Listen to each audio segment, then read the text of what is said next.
everybody, I hope you're all well.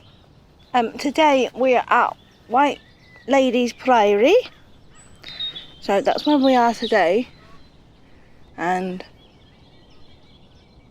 I'm going to show you it in a minute. But yeah, when we was ill last week, unfortunately, so we couldn't get out. Unfortunately, it's one of those things. But yeah.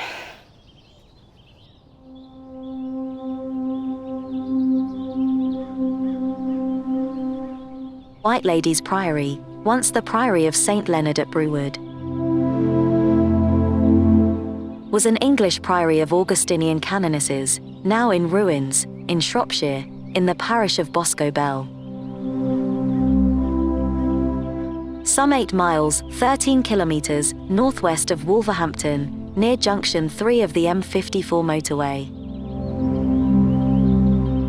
Dissolved in 1536, it became famous for its role in the escape of Charles II of England after the Battle of Worcester in 1651. The name White Ladies refers to the canonesses who lived there and who wore white religious habits. The origins and exact date of foundation of the priory are not known. The latter part of the 12th century is generally accepted as the period of establishment. The surviving ruins show work typical of the late 12th century, and the first documentary evidence dates from 1186 or earlier. In it, Emma, daughter of Reynold of Pulverbach, in the process of giving land to Hormond Abbey, mentions that she has already granted a vergate of land in Beobridge to the White Nuns of Brewood. The publication of this information by the important Shropshire historian Robert William Eighton in 1856 directly contradicted his own conviction. Published only a year earlier, of a date in the reigns of Richard I of England or John.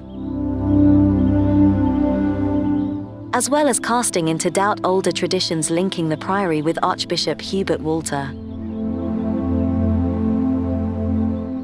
Eighton thought the priory a Cistercian house, which is now known to be incorrect. But his documentary research still gives the earliest known date by which it must have been founded.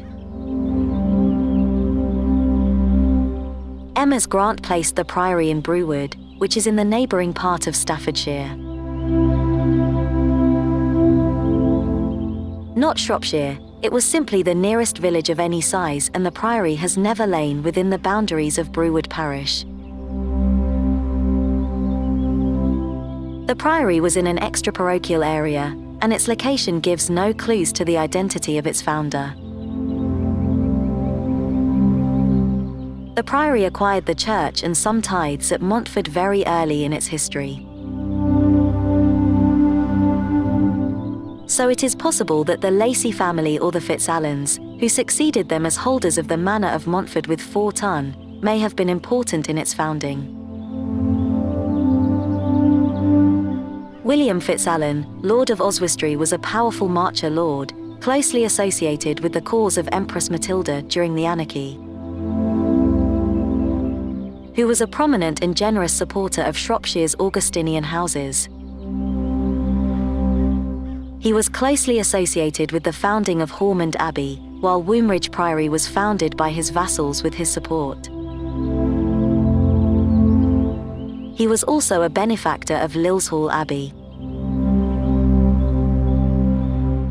The Advowson of Lilshall Abbey belonged to the Zouche family, who were also associated with White Ladies. However, there is no documentary evidence connecting any known figure to the founding of White Ladies, only clues in the historical context. No lay person claimed the right to nominate or approve the appointment of a prioress, or to exploit the estates during vacancies. Only the Bishop of Coventry and Lichfield ever intervened. The dedication was to St Leonard of Nablack. a saint associated with the liberation of prisoners, who was extremely popular after a number of alleged miracles earlier in the 12th century. The dedication is attested fairly early in the history of the priory, for example. A 1212 charter of King John says it is a confirmation Monialibus Sancti Leonodi de Brewood, to the nuns of St. Leonard at Brewood. It is now accepted that the priory belonged to the Augustinian order.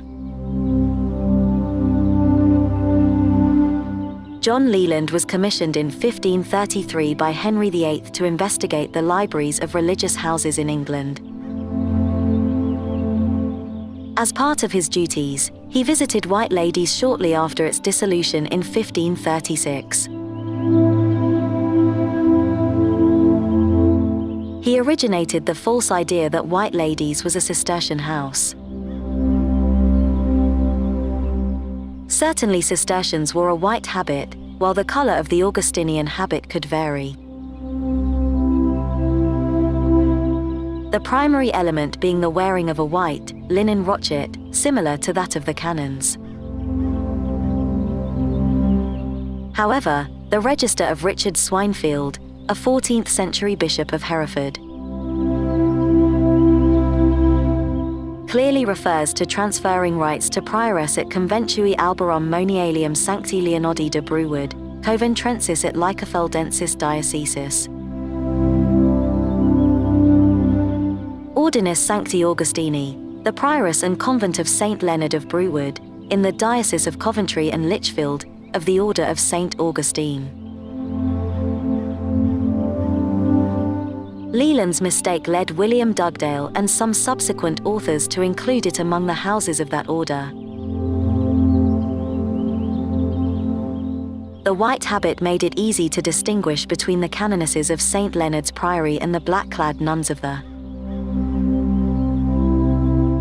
Benedictine house that lay a short distance to the east in Brewood Parish, Staffordshire, which was known in contradistinction as Black Ladies' Priory. White ladies benefited considerably from royal generosity in the reign of John. He visited Brewood on at least 3 occasions, and it was possibly on one of these that he gave the priory a weir called with Lakeswear on the River Severn near Bridgnorth, which would create fishing rights. This was later rented out to a local man, Henry Fitzrobert, half by Prioress Alditha in 1225 at 5 shillings, and the other half subsequently by Prioress Cecilia, also at 5 shillings. White ladies must have held 12 bovates of land at Calverton in Nottinghamshire from early in its history, but in 1212 a charter of King John removed all secular demands and obligations stemming from it. Issued during the interdict, this demonstration of the king's piety was witnessed by a group of notables, headed by a favourite, William de Aubigny, 3rd Earl of Arundel. This foothold in Sherwood Forest was enlarged, at least in value, by John's son, Henry III. On the 8th of December 1232, while visiting Shrewsbury, he granted the priory the right to assart, enclose and cultivate an acre and a half in the woods near Calverton. In 1241 he allowed the priory to assart and cultivate as they wished a further 3 acres of land which they already held but were half covered in dead oaks. These areas were enhanced in value by being taken out of waste and exempted from the control of royal forest officials.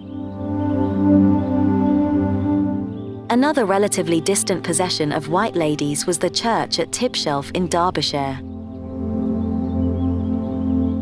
the advowson of which must have been granted early in the history of the priory.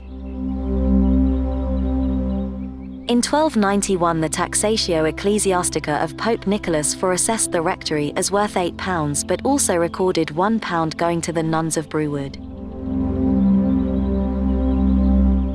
Early in the following century the priory moved to appropriate the church, essentially taking over the tithes and employing a vicar to serve the church and its congregation. In order to obtain a license from Edward II to appropriate the church into Mortmain, the prioress and convent had to part with a fine of £10, a very large sum for the priory at any stage in its history. The license was duly granted on the 1st of November 1315. Let's have a look from the sky.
Right everybody, that is the end of the video. I hope you all enjoyed. Please don't forget to like, subscribe and comment, and we will see you all soon on the next one.